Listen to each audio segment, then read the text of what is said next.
Nadia and Molly. Now we are in Piccadilly Circus in front of Heroes statue, and we are talking about a queer museum. What is the project? Hi. So essentially what we're doing is we've picked out 10 historically relevant locations in London, and we're going to be taking a pink filing cabinet to each to petition the government to give us a queer space and museum. Because next year, it's important at this point because next year signifies the 50 years of partial decriminalisation of homosexuality, and still our history is being locked away and it's not being made accessible to people. Yeah. Why do you put these cabinets here? We put these cabinets here because they represent a history that's kind of been locked away, and it's never really had a chance to come into the limelight and be understood and definitely be celebrated, which it should be. And it's sort of about opening up these cabinets, not just of like queer history, but like all sorts of cultural histories. So you want this history to be out? Yeah, we want it to be out, we want it to be understood, and we just want to enjoy it because it's something to be enjoyed and it's something to really learn from and move forward with. Yeah. Corey, why is this history still in the cabinets? Well, one of the key reasons that gay history hasn't been talked about much is because of Section 28, which made it illegal for teachers to talk about homosexuality in a way that was seen as promoting it. And even though Section 28 has been repealed, it still had long-lasting effects, and teachers are wary of bringing up gay history in the classroom in case it's seen as indoctrinating children.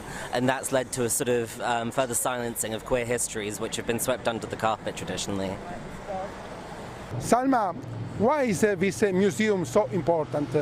I think it's just important because homosexuality has been legal for 50 years now in the UK, and we still don't have a space for queer people, gay and lesbian people to go to like learn about their history, learn about the struggles that other queer people have gone through to get to the place that we're at now.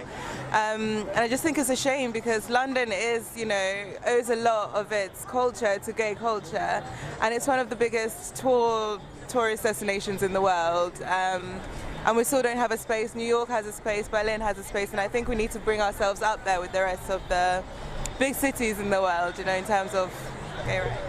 It was illegal, but however, London has a very rich history in terms of diversity in general, but also about homosexuality. Yeah, that's definitely true, yeah. What happened when the House of Lords passed a bill which forbids now the sexuality to be taught in schools? A group of lesbians abseiled from the top banisters in the Houses of Parliament in order to protest Section 28, which banned talking about LGBT history and issues in the classroom.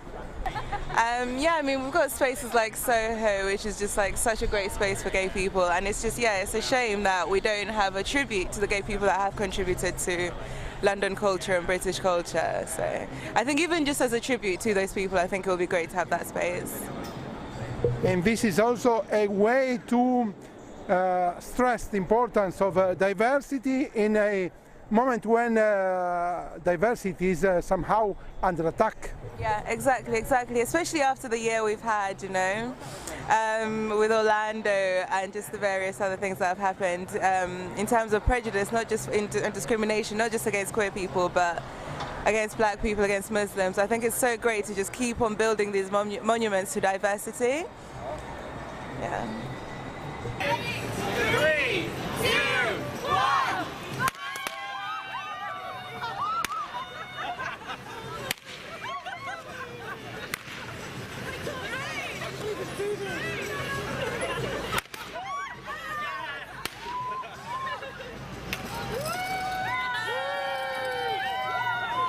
We're a museum. We need one now.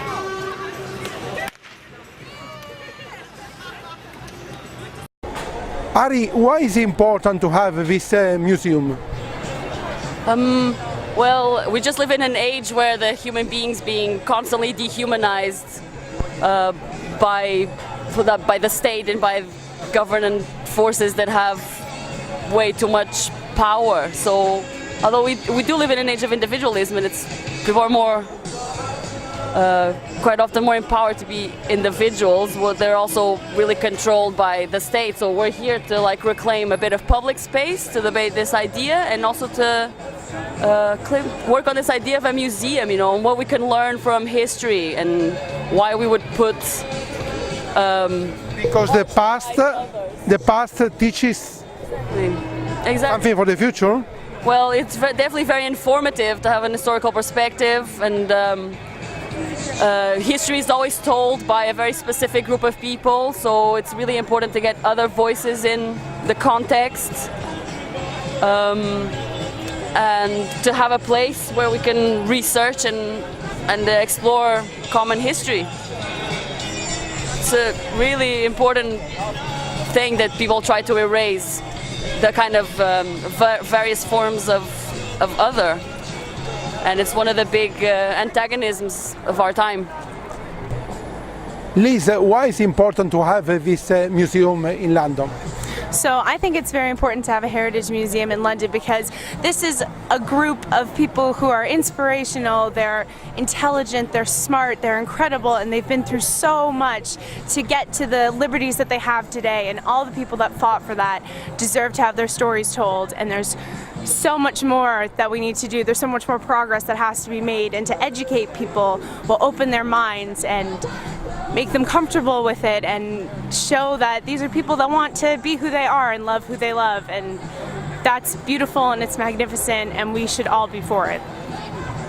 50 years ago, homosexuality was decriminalized in Britain, but London has a very rich history about diversity, also about LGBT community. The history dates back to a past much more distant than 50 years ago, of course. Yes, yeah, absolutely. It's a very historical place. There's tons of different places all over London that have historical significance. I know that today we're going to bring one of our pink cabinets to the Royal Albert Hall, which is where feminist protesters actually went in during a Miss World competition, and they threw stink bombs and they said they were angry, and that was a very historic moment, and I'm excited to be able to go there and hand out pamphlets and spread the knowledge to more people so they know and they understand why what we're doing is significant.